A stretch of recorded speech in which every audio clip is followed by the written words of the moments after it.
Ehem. Tes. Tes 1, 2, 3, B.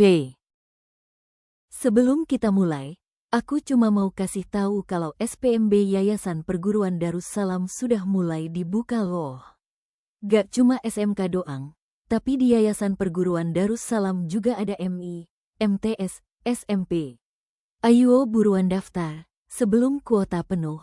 Aku tunggu kamu ya daftar di Yayasan Perguruan Darussalam.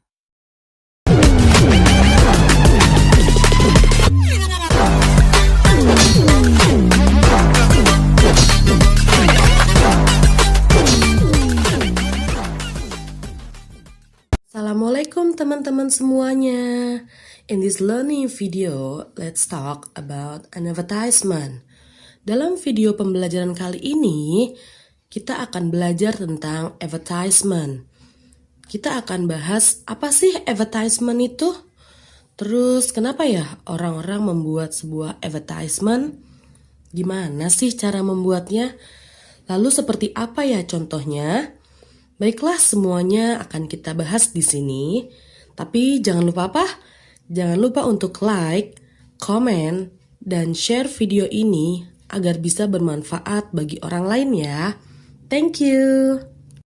Advertisement is a text, picture, audio, or video that promotes a product.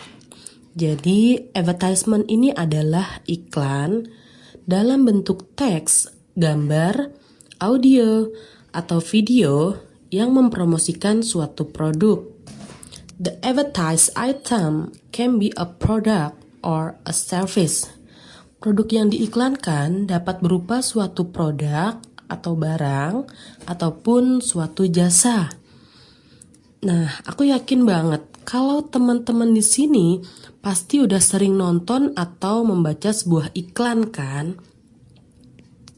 Pertanyaannya, kenapa sih orang-orang membuat iklan?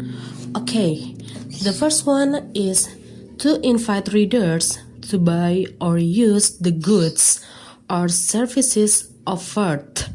Maksudnya adalah mengajak pembaca untuk membeli atau menggunakan barang atau jasa yang ditawarkan. The second one is attempts to create a sense of looking for the advertised product by providing preference. Maksudnya supaya menciptakan rasa suka terhadap produk yang diiklankan dengan memberikan preferensi. Yuk lanjut kita bahas types of advertisement. The first one is text and pictures. This one advertisement is usually found in newspaper, brochure, or billboards, etc. Tipe-tipe dari iklan itu kan ada 3. Yang pertama itu adalah teks dan gambar. Maksud dari tipe iklan teks dan gambar ini biasanya kita sering nemunya ada di koran, brosur, atau di billboard. The second one is audio or sound. This type of sound advertising is usually used on the radio or in podcast. Biasanya sering kita temuin di radio atau di podcast-podcast. The last one is video. Advertisement can also be in form of videos that people usually see on television or YouTube, TikTok, or Instagram. Biasanya sering kita jumpai saat kita sedang menonton TV, YouTube, TikTok, atau Instagram. Oke, selanjutnya kita masuk ke aspek of advertisement. Aspek apa sajakah yang ada di iklan? Berikut ini aspek-aspek dalam teks iklan. Ada name of product atau nama produk yang diiklankan. Nama produk biasanya memiliki ukuran tulisan yang paling besar, sehingga pembaca bisa langsung mengenal apa produk yang diiklankan. Lalu ada description of the product atau deskripsi produk yang diiklankan. Bagian ini berisi informasi yang lebih detail mengenai barang dan jasa yang ditawarkan. Ini mencakup penjelasan tentang nama produk, fitur-fitur, manfaat, keunggulan, harga, dan informasi lain yang relevan. Pembaca juga jadi tahu kenapa mereka harus membeli produk yang diiklankan tersebut. Lalu ada contact details atau informasi kontak. Jika merasa perlu, maka kamu dapat menyertakan informasi kontak yang memudahkan konsumen untuk menghubungi perusahaan seperti nomor telepon, alamat email, website, atau alamat fisik.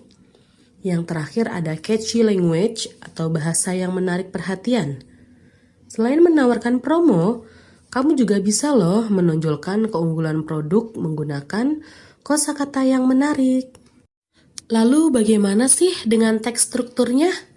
Oke, biasanya iklan memiliki struktur teks sebagai berikut. Yang pertama ada purpose. This point contains the purpose of the ad. Tujuan poin ini berisi tujuan dari iklan tersebut. Yang kedua, ada name of product. This point usually contains the name and brand, what the product is, services, or how to sell the product. Nama produk atau poin ini biasanya berisi nama dan merek, apa produknya, layanan, atau cara menjual produk tersebut. Yang terakhir ada user. This point contains who will use the product or service. Poin ini berisi siapa yang akan menggunakan produk atau layanan tersebut. Sekarang kita lihat yuk contoh dari ad itu kayak gimana. Nah, dari contoh iklan di atas, kita bisa tahu tujuan dari iklan tersebut adalah SMK Darussalam Jagakarsa sedang membuka penerimaan murid baru untuk tahun ajaran 2006-2007. Di iklan dijelaskan mengenai program studi apa saja, program unggulan yang seperti apa, ada foto-foto kegiatannya, hubungan kerjasama, prestasi sekolah, ekstrakurikuler, fasilitas sekolah, kegiatan pembiasaan setiap harinya.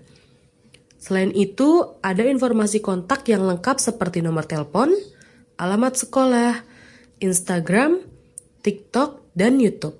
Jadi, kita tidak perlu bingung bagaimana cara untuk mendaftarkan ke SMK Darussalam Jagakarsa. Untuk biayanya juga sudah tertera berapa jumlahnya. Dan sudah pasti, iklan ini untuk siswa-siswi yang ingin daftar ke SMK. Nah, sekarang untuk tugas teman-teman di rumah, silakan teman-teman cari sebuah iklan, kemudian kalian analisa iklan tersebut. Oke, sampai di sini semoga teman-teman semua bisa memahami materi kali ini. Kalau misalnya teman-teman masih belum paham juga, atau ada yang ingin ditanyakan, silakan komen di bawah. Semoga bermanfaat dan tetap semangat belajar. Sampai jumpa, bye-bye semuanya.